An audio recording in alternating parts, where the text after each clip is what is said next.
You know that feeling when everything is technically fine, but nothing feels right?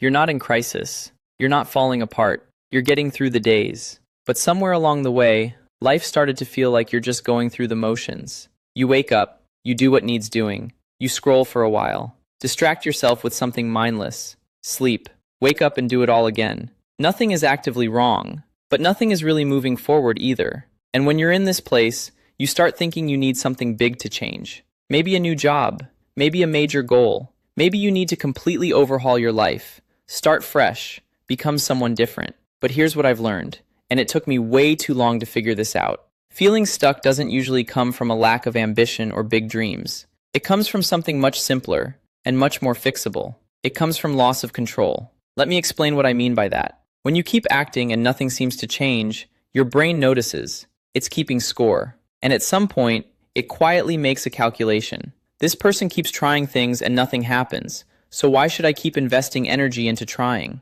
And that's when the shutdown happens. It's not because you're lazy, it's not even lack discipline, but because your brain is trying to protect you. It's conserving resources for things that might matter, for actions that might work. It's a survival mechanism, and it's hard to override with willpower alone. So, if you're sitting there thinking, I know what I should be doing, why can't I just do it? This might be the reason. Your brain doesn't believe your actions matter anymore. And until you rebuild that belief, everything is going to feel like pushing a boulder uphill. So instead of trying to overhaul everything, here's what we're going to do. For the next 7 days, you're not going to fix your whole life. You're not setting huge goals. You're not mapping out your 5-year plan. We're taking the pressure off. You're just going to do something much simpler, and honestly, much more powerful. You're going to remind your brain that your actions still work. That when you decide to do something, even something small, it happens. That you're not just thinking about change, you're creating it. That when you act, something shifts. Maybe not dramatically, maybe not overnight, but enough to feel it. Enough to remember you're not powerless. Enough to remember you still have control. This is what I call a reset. This isn't about becoming some new version of yourself. It's simpler than that. It's about reminding yourself that you're still capable, that you still have control, that things still respond when you act. And the beautiful thing about this is you don't need a lot of time, a lot of money, or a lot of motivation to do it. You just need 7 days and a willingness to do small, very specific things that rebuild your sense of agency, the sense that your choices change things. Let me walk you through what each day looks like. Day 1, reduce the noise. Here's what you're doing today.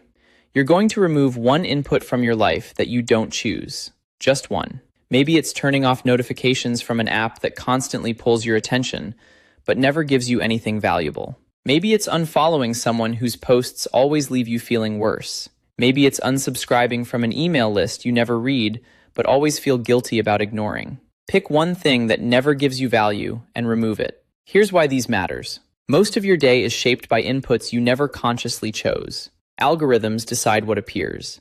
Apps pull your attention whenever it suits them, not you. And every time that happens, your brain registers a tiny loss of control. You're reacting, not choosing. So, when you remove even one of those inputs, you're sending a clear signal to your brain. My attention belongs to me. I decide where it goes. That's the first piece of control restored. Day 2. Finish something visible. Today you're going to complete one task fully. You are going to start to finish, even if it's small. Maybe you finally clean off that one surface in your room that's been cluttered for weeks. Maybe you send that email you've been putting off for no real reason. Maybe you finish reading that article you started 3 days ago and have had sitting in an open tab ever since. The task itself doesn't matter. What matters is completion. Because here's what happens when things stay half done. Your brain keeps them on the list, keeps a little bit of mental energy allocated to remembering them, tracking them, feeling vaguely guilty about them. And when everything is half done, nothing ever feels finished. You're always behind, always carrying this low-level background stress. But when you finish something, even something small, your brain gets to mark it as complete, done, off the list. And that releases a little hit of satisfaction, a little proof that you can start something and finish it. You see that trust between you and your brain? This is how you start rebuilding it. Day 3. Move your body. Today is simple. 10 minutes of movement. That's it. Not a workout, not trying to get fit, not pushing yourself to exhaustion. Just move. Go for a walk around the block. Do some stretches. Dance to a song you like. Whatever feels doable. Here's why. When you're stuck mentally, your body is usually stuck too. You're sitting in the same position, in the same spaces, doing the same low-energy routines. And your brain takes cues from your body. When your body is still and heavy, your brain assumes it should conserve energy, stay in low-power mode. But when you move, even just a little, your brain gets a signal that things are happening, that energy is available, that action is possible. It's not about fitness, it's about activation. You're waking your system back up. Day 4. Start something and stop early. This one is going to feel weird, but trust me on it. Today, you're going to start a task you've been avoiding. But here's the catch. You're going to work on it for just 5 or 10 minutes, and then you're going to stop, on purpose, even if you feel like continuing. Let me explain why this works. One of the biggest reasons we avoid starting things is because starting feels like committing to finishing, and finishing feels overwhelming. So we just don't start at all. But when you practice starting and stopping on your terms, you teach your brain something new. Starting doesn't have to mean exhausting yourself. It doesn't have to mean losing your entire afternoon. It can just be 5 minutes, small, manageable, and safe. And once your brain learns that starting is safe, it stops resisting it so hard. Plus, there's a bonus here. When you stop in the middle of something, you leave what's called an open loop. And your brain doesn't like open loops. It wants to finish them. So tomorrow, when you sit down, your brain will want to go back to that task because it remembers there's something unfinished. You've just made starting easier without even trying. Day 5. Change your environment. Today, you're going to make one small physical change to a space you use every day. Maybe you rearrange your desk. Move your chair to a different spot. Change where you eat breakfast. Work from a different room if you can.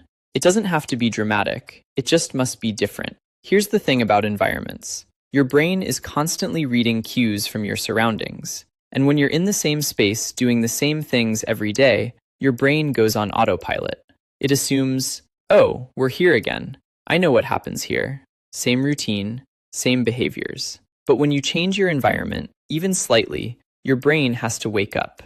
It has to pay attention. It has to process new information. And that creates an opening, a moment where new behaviors become possible. You're not the same person in a different space. Your brain knows this. It's waiting for the environment to give it permission to act differently. So give it that permission. Day 6. Connect with another human. Today, you're going to have an intentional conversation with someone. Not texting, not liking their post, just speaking to them. Could be a phone call, could be meeting up for coffee, could even be a genuine back-and-forth message conversation where you're both present. Here's why this one matters more than you might think. When you're stuck in your own head, isolated, going through the routines alone, your emotional range narrows. Your thoughts loop. Your perspective shrinks. But human interaction does something your brain can't do for itself. It stabilizes your mood.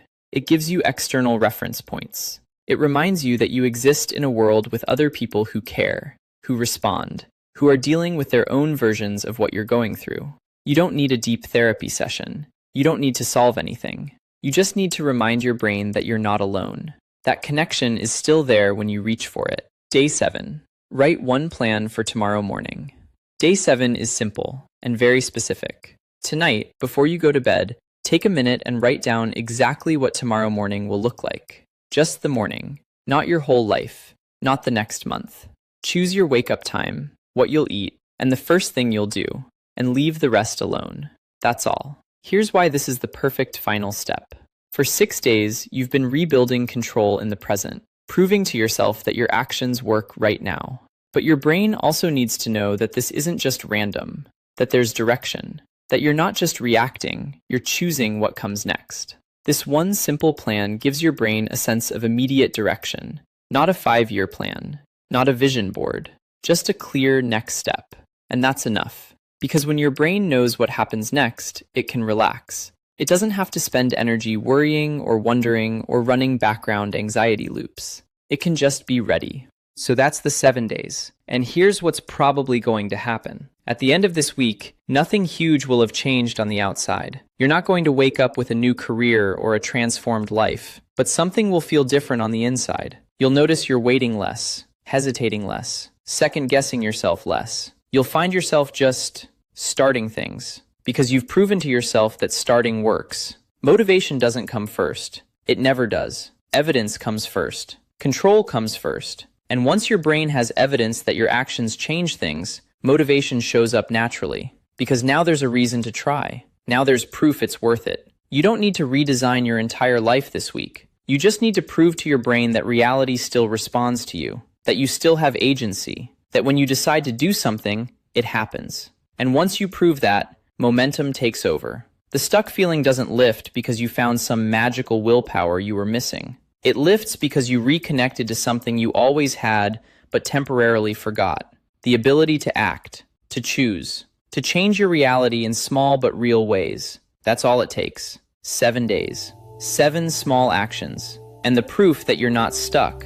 You're just ready to start again. If this resonated with you, do me a favor. Subscribe to this channel. This is what we do here. We make self-improvement real, not fantasy. We make it practical, not preachy. And here's my question for you, because I genuinely love to know. Which of these 7 days do you think is going to be the hardest for you? Which one are you already resisting a little? Drop it in the comments. Let's talk about it. Because the one you resist is probably the one you need most. See you in the next video. And if you do this, let me know how it goes. I'll be here.